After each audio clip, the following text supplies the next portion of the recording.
You know, I'm a fully grown adult, and I'm not ashamed to admit that sometimes when I'm not getting railed by society, I love to blue shell the shit out of some 12-year-olds while straddling a fucking caterpillar. I must admit though, my days of 200cc Mario Kart are probably behind me. The 12-year-olds always leave me in the dust. But you know what?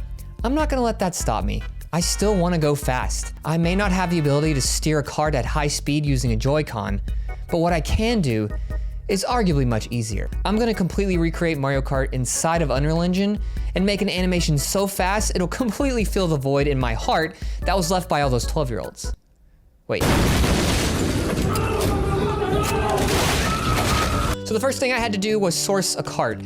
I wanted to lean into this Formula 1 vibe, so I was looking for one of the original karts. Luckily, there's some people online whose sole mission it is to rip 3D assets from video games and make them downloadable for people like me.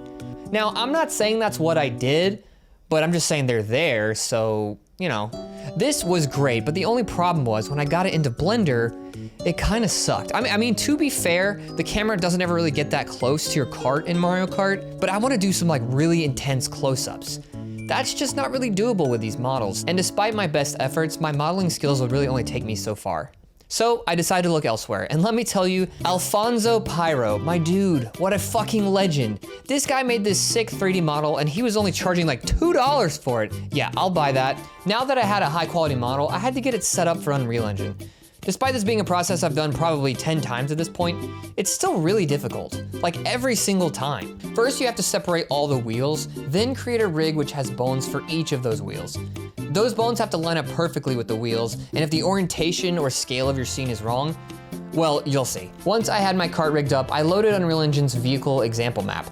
It doesn't really have everything you need for this, but it's good to be able to reference what they did for their setup process. Plus, they have this nice test map and game mode, which makes the testing way easier. So from here, I imported an FBX version of my kart, but one without the wheels. This is important. The kart's attached to the skeleton, but the wheels aren't. I know it's confusing, but don't worry, it gets worse. Technically, you could do this in any order, but from here, I generate what's called a wheeled vehicle pawn. No, it's not a chess piece. It's a fancy bit of code that's running under the hood so that Unreal Engine can tell your model how to drive itself around and stuff. Honestly, the setup process is kind of insane for this, but basically you have to tell the vehicle how many wheels it has and how big they are and some physics info, yada, yada, yada. Don't leave the video. And then you slap the wheel models on there and bam, you have a fully working car. I mean, it's supposed to be fully working. Oh, I know what I did. Let me just try a few things.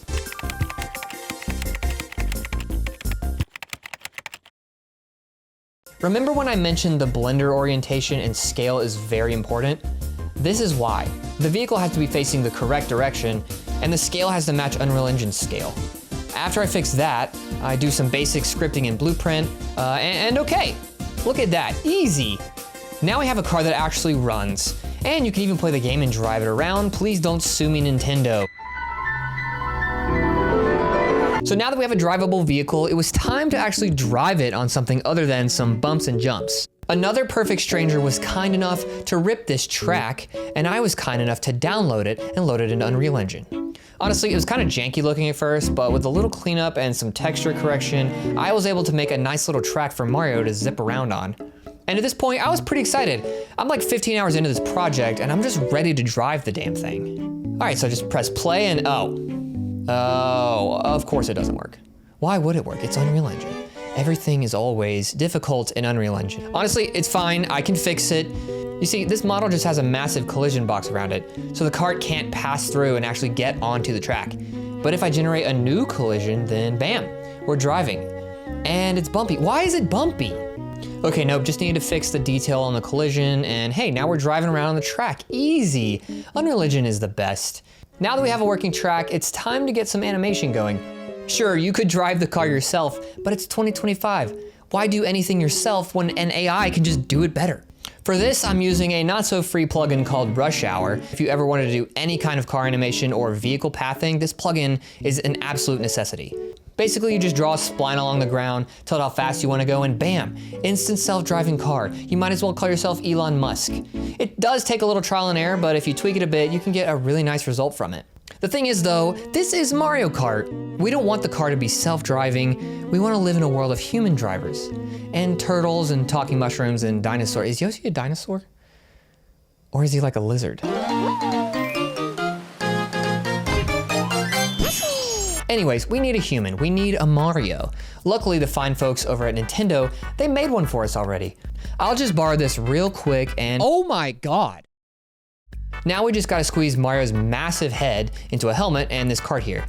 And rather than have him actually drive, cause I'm lazy, I think we can save some time by just giving him some like random animation. We can use a noise modifier on his bones to give the illusion of driving.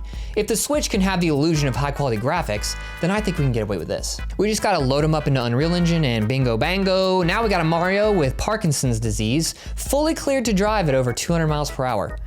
Now, I know what you might be thinking. Up to this point, this map has looked like dog shit. Well, fuck off. I'm kidding. That's because I've been running at reduced graphical capacity. But if we click this little button right here, we get all that 4K 120 Hz lumen ray trace NVIDIA DLSS 12K glory, baby. Or, you know, just like slightly better lighting or whatever. Speaking of lighting, you get a light, and you get a light, and what about a fog card? Yeah, that goes here too. We can use the sun to do most of the heavy lifting, but we don't want to make it too bright. We can use the magic of Unreal Engine to place lights in perfect spots and they'll just be invisible. Neat. We also need some cameras.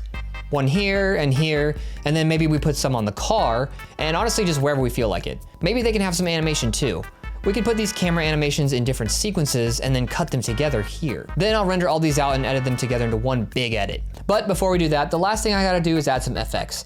The big exhaust pipes need some fire.